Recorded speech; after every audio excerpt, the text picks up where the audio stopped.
शट्टिला एकादशी व्रत कथा। हरि पौष पुत्रदा एकादशी के उपरांत माघ माह के कृष्ण पक्ष में आने वाली इस एकादशी को शट्टिला एकादशी कहा जाता है। 1 तिल स्नान, 2 तिल का उपटन, 3 तिल का हवन, 4 तिल का तर्पण, 5 तिल का भोजन और 6 तिलों का दान। तिल के ये 6 प्रयोग इस व्रत में अवश्य करें। इनके प्रयोग के कारण यह शट्टिला एकादशी कहलाती है। इस व्रत के करने से अनेक प्रकार के पाप नष्ट हो जाते हैं। शट्टिला एकादशी का महत्व।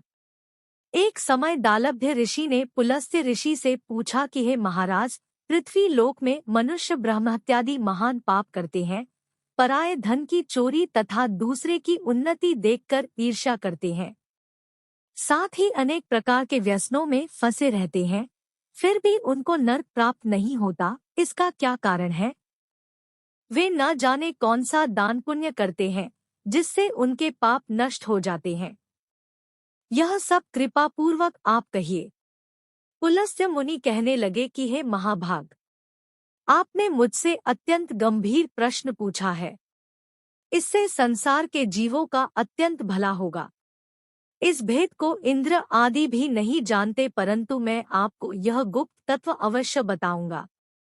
उन्होंने कहा कि माघ मास लगते ही मनुष्य को स्नान आदि करके शुद्ध रहना चाहिए। इंद्रियों को वश में कर काम, क्रोध, लोभ, मोह, अहंकार, ईर्ष्या तथा द्वेष आदि का त्याग कर भगवान का स्मरण करना चाहिए। पुष्य नक्षत्र में गोबर, कपास, तिल मिलाकर उनके कंडे बनाना चाहिए। उन कंडों से 108 बार हवन करना चाहिए। उस दिन मूल नक्षत्र हो और एकादशी तिथि हो तो अच्छे पुण्य देने वाले नियमों को ग्रहण करें। स्नानादि नित्य क्रिया से निवृत्त होकर सब देवताओं के देव श्री भगवान का पूजन करें और एकादशी व्रत धारण करें। रात्रि को जागरण करना चाहिए।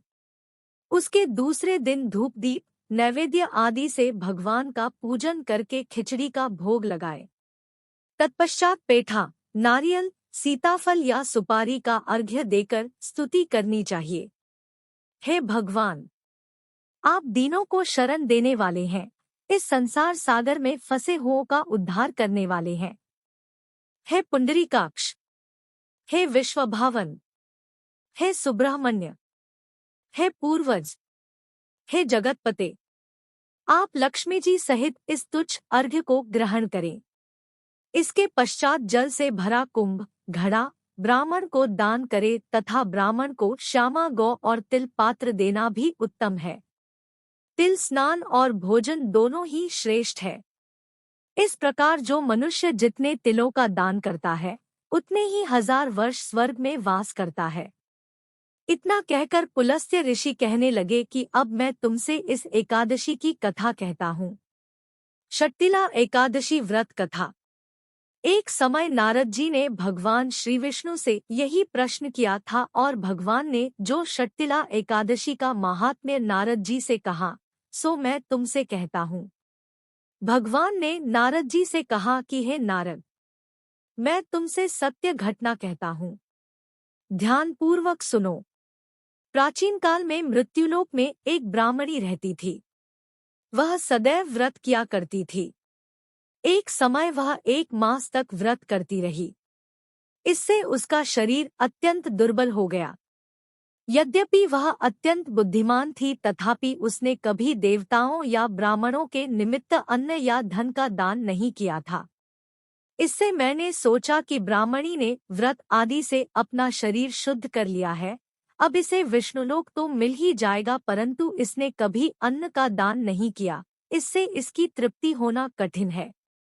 भगवान ने आगे कहा, ऐसा सोचकर मैं भिखारी के वेश में मृत्युलोक में उस ब्राह्मणी के पास गया और उससे भिक्षा मांगी। वह ब्राह्मणी बोली, महाराज किस लिए आए हो? मैंने कहा, मुझे भिक्षा चाहिए। इस पर उसने एक मिट्टी का ढेला मेरे भिक्षापात्र में डाल दिया। मैं उसे लेकर स्वर्ग में लौट आया। कुछ समय बाद ब्राह्मणी भी शरीर त्याग कर स्वर्ग में आ गई। उस ब्राह्मणी को मिट्टी का दान करने से स्वर्ग में सुंदर महल मिला, परंतु उसने अपने घर को अन्नादि सब सामग्रियों से शून्य पाया। घबराकर वह मेरे पास आई और कहने लगी कि भगवान, मैंने अनेक व्रत आदि से आपकी पूजा की, परंतु फिर भी मेरा घर अन्नादि सब वस्तुओं से शून्य है। इसका क्या कारण है? इस पर मैंने कहा, पहले तुम अपने घर जाओ, देवस्त्रियां आएंगी तुम्हें देखने के लिए।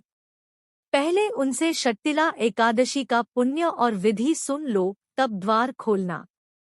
मेरे ऐसे वचन सुनकर वह अपने घर गई।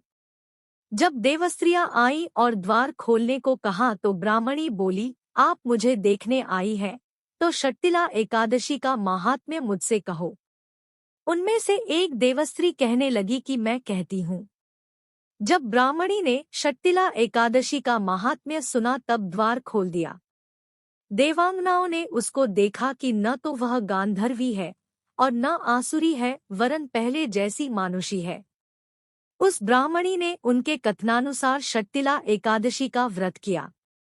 इसके प्रभाव से वह सुंदर और रूपवती हो गई तथा उसका घर अन्नादि समस्त सामग्रियों से युक्त हो गया।